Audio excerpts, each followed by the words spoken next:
We are in Europe, where we can see a mother trying to do some shopping accompanied by her child. It is a fairly normal day. The child keeps asking her to buy him something, and she is unable to tell him no. After that, they pass through the checkout. They scan each of the products and pay. So for the moment, nothing very interesting is happening. Just a common day for both of them. Although things change when they leave the supermarket, since a rather strange man begins to walk toward them with a huge knife in his hand, and once he is close to the lady, he stabs her in the neck, making a big spray of blood shoot out. The mother does everything she can to stay on her feet, but she is losing an enormous amount of blood in just a few seconds, and in the end she cannot stay awake and ends up dying right where she was hurt. It is here that we realize that this is not the first death to happen across the whole city. It turns out that a big wave of undocumented immigrants is causing chaos, and the number of dead is growing.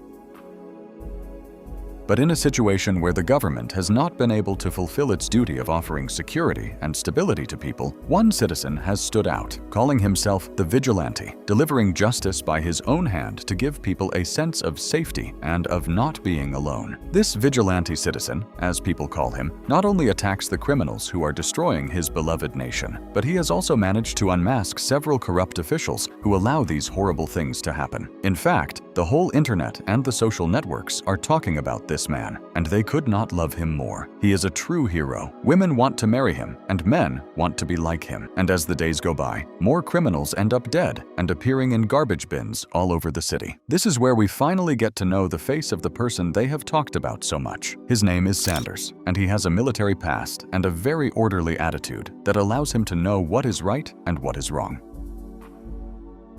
Sanders spreads the message that everyone is being mistreated, that the government does not deserve to have such good people under its rule, since it does nothing to protect them when it is necessary. Even the soldiers who lose their lives away from their homes are puppets for them, who only fill their pockets and lose their humanity. Everyone seems to like him very much. Sanders is the hero they needed, well, except for the criminals, and one of them is called Katsuni, a leader of the Russian mafia who is trying to do his business in peace. But when he enters his office, he realizes that all the lights are off, and a second later, the light coming from the barrels of two weapons makes him realize that he has fallen into a trap. Katsuni and his men die in an instant, and once again, Sanders has managed to do what the government cannot: get rid of the scum of the nation. And as expected, the government responds, not with support, but with an arrest warrant. And the one in charge of this mission is the head of Interpol, a man named Henry, whose only priority at this moment is to put Sanders behind bars.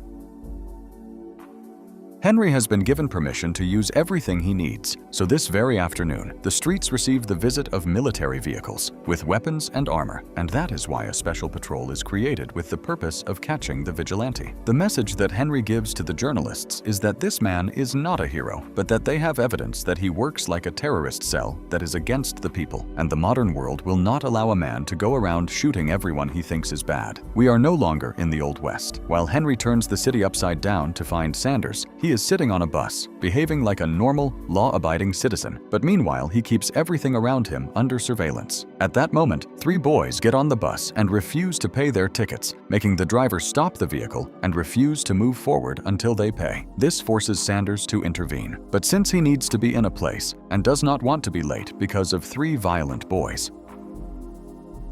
he decides to pay their tickets, but he sits next to them to give them a choice. One of the boys tries to take out a knife to stab him, but Sanders grabs him by the hand and puts a gun on his side, telling him that he will remember this moment as one of the most important of his life, because he would enjoy killing the three of them in this moment. But they are still young, and they have a chance to change who they will become. After that lesson, Sanders finally arrives at the hospital, where he has brought some flowers for a woman who is seriously wounded. The woman, the system has failed. Her name is Elsa, and she is at the edge of death, so Sanders does not have much time and tells her that he has come to help, asking her what she wants to happen. Elsa wants the men who did this to her to go to jail for the rest of their lives, but Sanders tells her that he does not have the power to do it. Besides, they are very powerful men who could not see a courtroom in years, so he asks her to be a little more specific.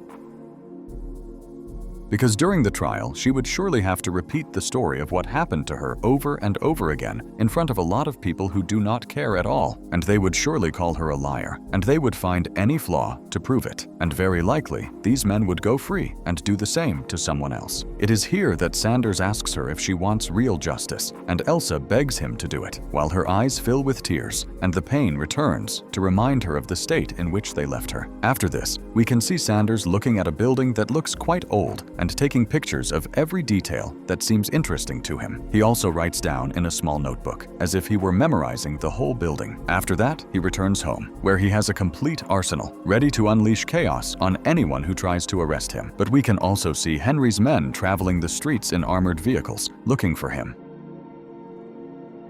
The vehicles move slowly through the city. They are basically tanks with wheels, so they are not very fast, which gives Sanders enough time to prepare, and we can realize that he has 2 AK-47s placed in a kind of structure, as if he were waiting for them to visit, to unleash a rain of bullets against them. In the next scene, we can see that Sanders took off all the tactical equipment and returned to his normal clothes to go through a hallway full of women of doubtful reputation, while he watches them carefully, and at the end, he chooses one of them, who guides him to one of the rooms, where we do not have to be specific about what is going to happen. She starts from the bottom, but in the middle of the act, Sanders realizes that there is mold on the walls, and he gets up annoyed, while she has no idea what is happening. So Sanders reveals that the building is his, and that a mold problem is the last thing he needs. So he gives her a $30 tip so that after each service, she opens the windows, so the steam of the shower does not accumulate on the walls.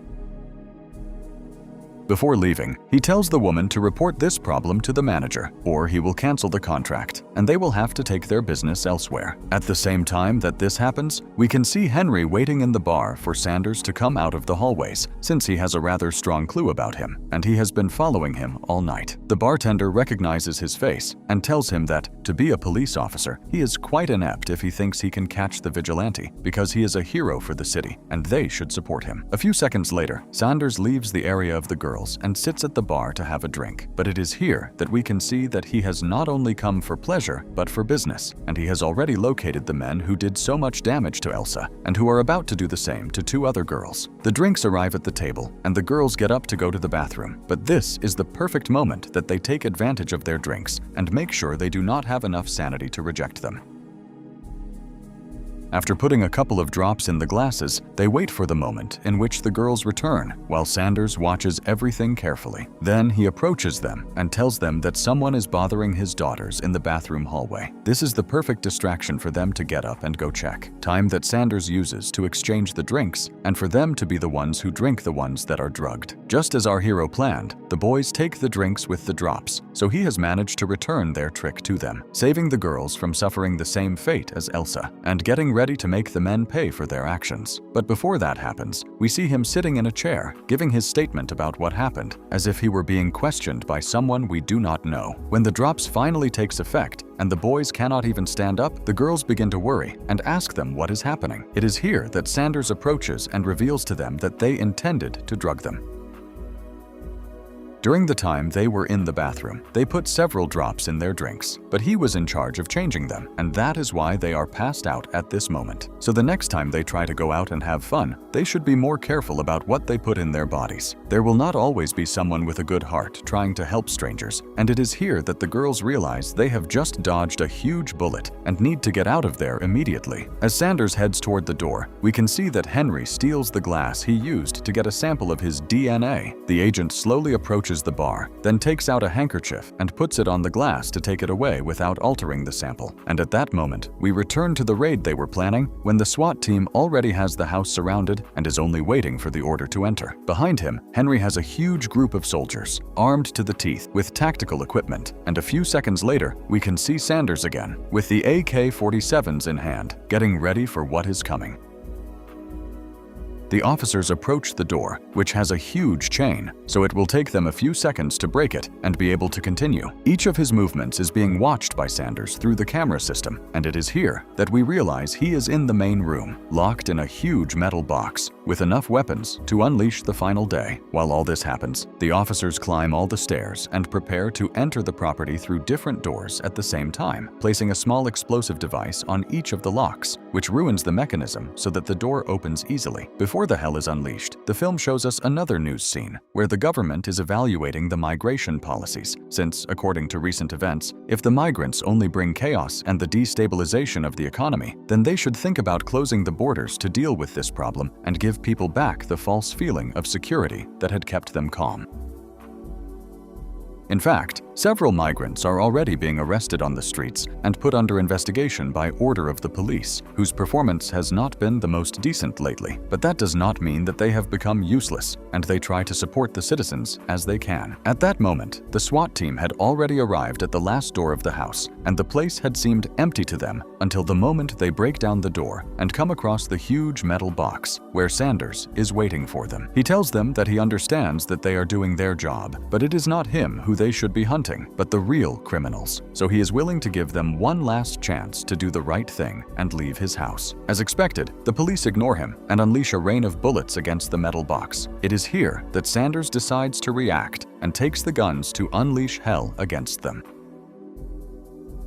It only took the vigilante a few seconds to turn his room into a complete slaughter after none of the bullets of the officers managed to pierce the armor, and he could return the attack, hitting the officers with dozens of bullets and killing not only Team A but also Team B. So Henry has already lost half of his forces, and this is only just beginning. We leave the slaughter for a few seconds to see Sanders wearing his black suit and meeting with a man who seems a little nervous to see him, and he tells him that they have already gathered the half-yearly figures. This man turns out to be the one in charge of his building, and the man who should have been more attentive to the mold problem, but that is not the problem for which Sanders has come. He wants to know what percentage of the rent is charged each month, and when he finds out that 10% of the people are behind, he orders them to be evicted immediately. However, the system does not work that way. If a person does not pay the rent, they receive a notice of 4 weeks, and then a procedure is carried out that could take up to 7 months, until the court finally gives them the eviction order, which seems like total madness. An apartment that is empty for 8 months without producing profits will bring them to bankruptcy. Now imagine if that number goes up. Currently, they have 3,500 units in the whole city, which produces a little more than 50 million euros a year. If he is trying to tell him that 10% of that are people who do not pay, then it is 5 million euros that will not come out of his pocket, but out of Sanders, and he will not allow them to steal from him. So now, when a person falls behind on the rent and the 4 weeks they are given as a grace period go by, he will be in charge of sending their addresses directly to Sanders so that his team takes care of it. Owen tells him that he will do everything necessary to make him happy, but he has a situation that has been bothering him lately.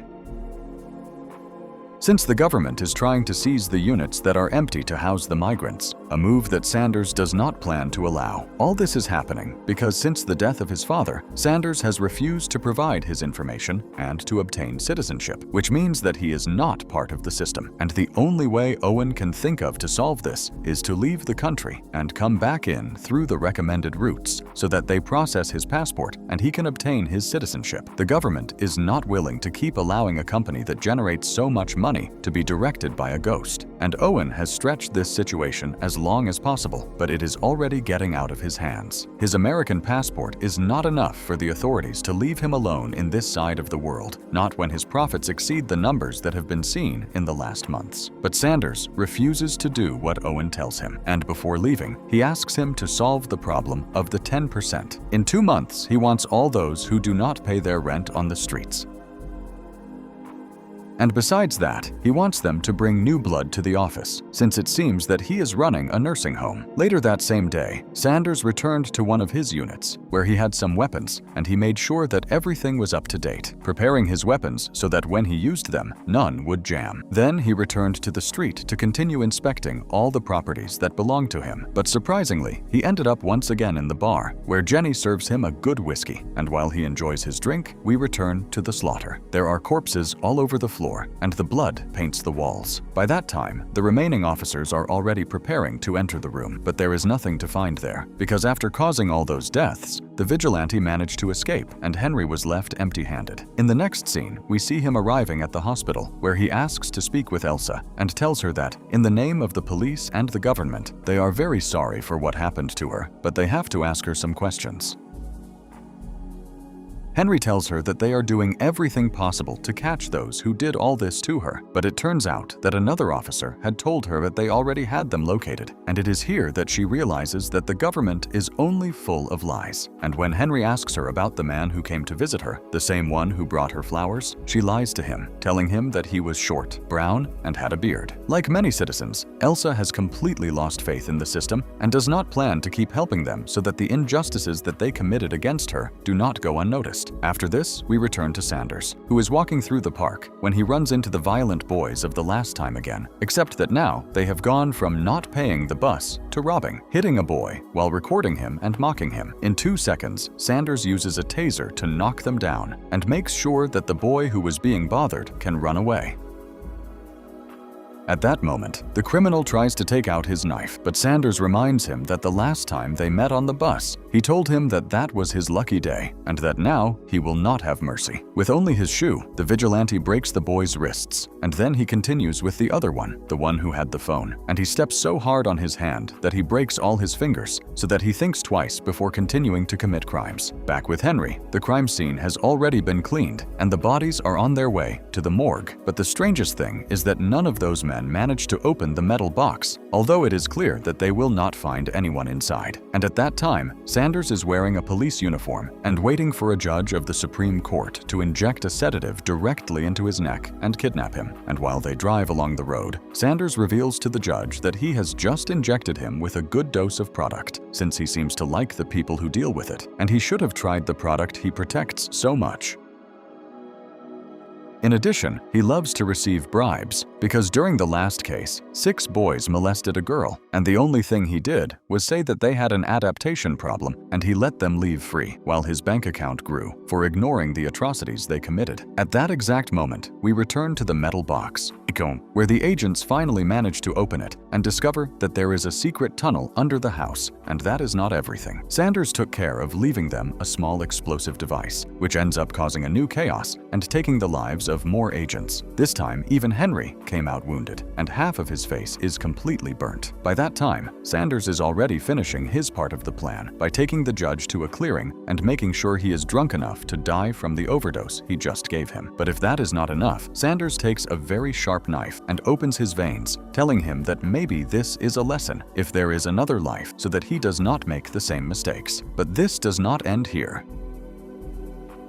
Not only does the judge deserve to be punished for what happened, there are 6 boys who committed an atrocity against an innocent girl, and now it is time for them to pay too. The first to receive the visit of Sanders is a boy named Yusuf, and although his father tries to tell him that they are not giving interviews, as soon as Sanders has a clear view of the boy, he shoots him in the leg and makes sure to take him to the room so that they can have a little talk. The boy does not stop apologizing for what they did and tells him that they are receiving help to be able to integrate into society. But that is not what they are showing on their social networks. Even his sister shared that the American girl deserved what happened to her for dressing inappropriately. But Sanders does not believe for a second that they are the good guys in the story. They are sick parents who are raising sick children and who do not contribute anything to society. So if the boy wants his family to survive this little talk, he will start calling his friends to come here immediately. Or the first one to die will be his sister and then his mother. The boys arrived 2 minutes later because they turn out to live in the same building. So as soon as they enter the room, he kills them in cold blood. And when the boy's father tries to stop him, he also suffers the same fate. And our vigilante ends up killing all those present to then continue in his mission of waiting for the rest. Sitting in front of half a dozen dead people, Sanders stays there for a couple of minutes, waiting for the rest of the boys to arrive. They take a couple of minutes, but in the end, when they decide to appear, they suffer the same fate. The vigilante waits for them hidden behind the door until he finally finishes the 6 criminals who ruined the life of that poor girl, leaving them lying there, so that this is a message for all those who are like them, that what they do is paid in this life and with interest. In the hospital, Henry has just been treated, and his face is not only ruined, but he also has a couple of broken ribs and his arms are bandaged. but his phone still works, and he receives a call from our vigilante, who tells him that he has a very important message for him, which he will have to take to the government. The message is basically the same as he has been repeating. The people deserve true justice, that they do not sell out of the misfortune of others. But Henry says that this chaos cannot continue to happen. He cannot keep killing people as if his judgment were divine. But Sanders tells him that he does not plan to stop until the system fulfills what it promised. And if it does not, then everyone he sends to arrest him will end up dead, because people deserve a true sense of justice. And he is the only one willing to do it, at least for now, until they gather the courage to join him. The film ends with the news that the 6 young people who ruined the girl's life have been found dead. In addition, the bodies of the judges have been found in their cars under signs that they committed suicide. But in their glove compartments, they found evidence that they were corrupt, and everything indicates that the vigilante continues to operate. The reporter then tells them that this year, more than 105,000 crimes have occurred, including 980 murders and an exorbitant number of 15,000 attacks against women, of which many are known to have been committed by immigrants. What this means for the legal system is that the government has failed in its mission to provide security, and it is time for a change. And if the authorities are not willing to allow this change, it is time for them to raise their voice, because they are the ones who are being lost. In the final scene, we can see a message sent by the vigilante to the news, where he says that he is doing this for you, for the people, until they learn to do it themselves, motivating people not to be victims and to fight for their lives.